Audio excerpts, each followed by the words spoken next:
రసాయన విధానంలో నష్టపోయిన రైతాంగానికి ప్రకృతి పద్ధతి సేద్యం ఉపశమనం కలిగిస్తోంది. పెట్టుబడి తగ్గడంతో పాటు కాస్త శ్రమ చేస్తే ఖచ్చితమైన దిగుబడి వచ్చేలా తోడ్పాటును అందిస్తోంది. అందుకే అధిక శాతం రైతులు ఈ విధానాన్ని అనుసరించేందుకు ముందుకు వస్తున్నారు. వీరిలో వెంకట్రావు ముందు వరుసలో నిలుస్తారు. తనకున్న తక్కువ భూమిలో పరిమితమైన పెట్టుబడితో పలు పంటలు సాగు చేస్తూ గతానికి మించి మెరుగైన ప్రయోజనాలు పొందుతున్నారు.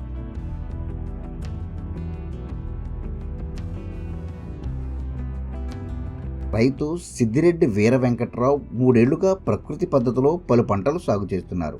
ఎకరాన్నర సొంత భూమి ఉన్న ఆయన అరెకరం విస్తీర్ణంలో నిమ్మతో పాటు పలు రకాలైన పంటలు పండిస్తున్నారు.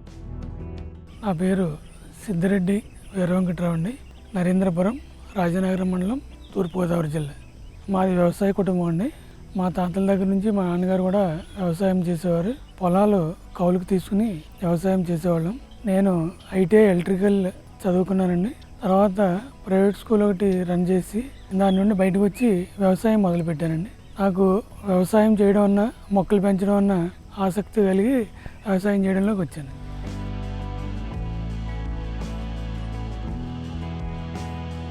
ఈ క్రమంలో అరెకరా భూమిలో 3 ఏళ్ల క్రితం దాదాపుగా 100 నిమ్మ మొక్కలు నాటుకున్నారు. వాటికి మధ్యలో అరటి, అంజూర, పైనాపిల్, పలు రకాలైన కూరగాయలు సాగు చేశారు. ప్రస్తుతం నేను ఒక అరెకరా పొలంలో హార్టికల్చర్ అంటే నిమ్మ, బత్తాయి ఈ సేంద్రియ వ్యవసాయం ద్వారా పండిస్తున్నానండి. దీంట్లోనే అంతర పంటలుగా మా కుటుంబానికి సరిపడగా కూరగాయలు కానీ, అరటి కానీ, పనస కానీ, రకరకాల పండ్లు ఈ తోటలోనే అంతర పంటలుగా వేసి ఈ అరెకరం పొలం ప్రస్తుతం నేను సేంద్రియ పద్ధతిలో వ్యవసాయం చేస్తున్నానండి.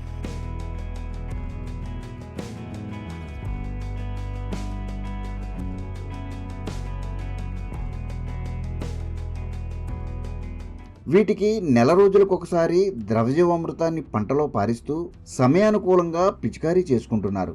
అదేవిధంగా ఏటా జనవరిలో ఘనజీవామృతాన్ని ఒక్కో మొక్కకు 3 నుంచి 4 కిలోల వరకు వేసుకుంటున్నారు.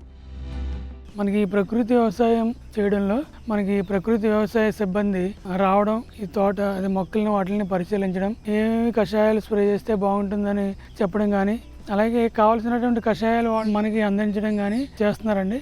ఈ ప్రకృతి వ్యవసాయం చేయడంలో వాళ్ళైతే సపోర్ట్ అయితే బాగానే ఉంటుందండి.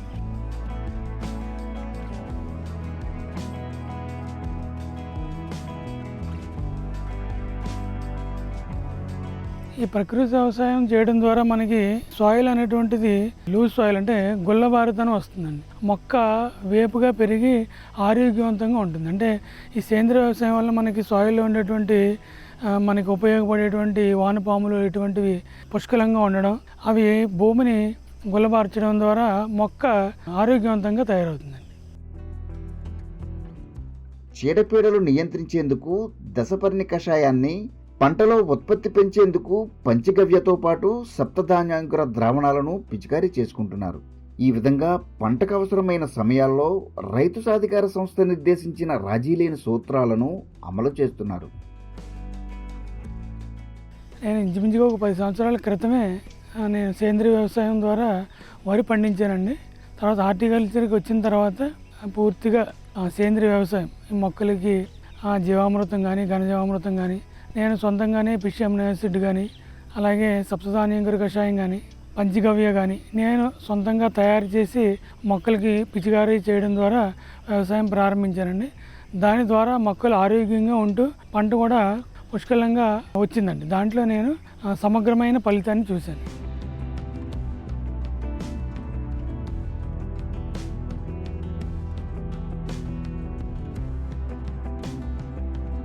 ఈ క్రమంలో సాగు చేసిన పంటల నుంచి ముందుగా కూరగాయలు దిగుబడి వచ్చాయి. వీటిని తన ఇంటి అవసరాలకు వినియోగించుకుంటున్నారు. అదేవిధంగా పైనాపిల్, అరటితో పాటు ఇతర పంటల నుంచి సమకూరిన ఉత్పత్తులను విక్రయిస్తున్నారు. నిమ్మ పంట మొక్క తోట కావడంతో సమకూరిన తక్కువ దిగుబడిని స్వంత అవసరాలకు ఖర్చు చేస్తున్నారు. నాకున్నది ప్రస్తుతం ఎకరం అండి. ఇందులో మనం బత్తాయి, నిమ్మాయి పండించడం వల్ల, ఈ సేంద్రియ వ్యవసాయం చేయడం వల్ల పెట్టుబడి అయితే తక్కువ అవుతుందండి. అంటే ఆదాయం అయితే మనకి ఖర్చు పోను ఒక 30 నుంచి 40 వేలు మిగులుతుందండి. సేంద్రియ పద్ధతిలో పండించడం వల్ల మనకి ఆదాయం సరిపోతుందండి, ఇబ్బంది లేకుండానే ఉంటుంది.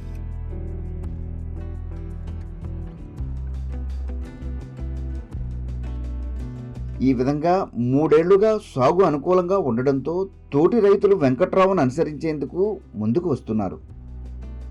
నన్ను చూసి ప్రకృతి వ్యవసాయం చేయడం ద్వారా ఒక 2-3 రైతులకు, హార్టికల్చర్ రైతులు కూడా ప్యాడీ పండించుకోవడం కానీ, అలాగే మొక్కలు ఆరోగ్యవంతంగా ఉంటున్నాయి, బాగుంటున్నాయి అని చెప్పేసి కొద్దిమంది రైతులు అయితే ఇన్స్పిరేషన్ అయ్యారండి.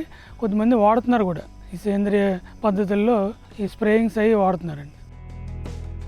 దీని ద్వారా నేను చెప్పేటువంటి సూచన, ఎక్కువ మంది రైతులు ఈ విధమైనటువంటి ప్రకృతి వ్యవసాయ పద్ధతుల వ్యవసాయాన్ని చేయడం ద్వారా మనం భూమిని రక్షించుకున్న వాళ్ళం అవుతాం, అలాగే మన ఆరోగ్యాన్ని కాపాడుకున్న వాళ్ళం కూడా అవుతాం. దీని ద్వారా ప్రకృతి వ్యవసాయం చేయడం ద్వారా ఎరువులు, పురుగు మందులు వాడడం వచ్చేటువంటి దిగుబడి సాధించడానికి వీలవుతుంది. కాబట్టి ప్రతి రైతు కూడా ఎక్కువ శాతం ఈ సేంద్రియ పద్ధతిలో వ్యవసాయం చేయాలని నా వంతుగా నేను ప్రతి రైతుకి తెలియజేయడం జరుగుతుంది.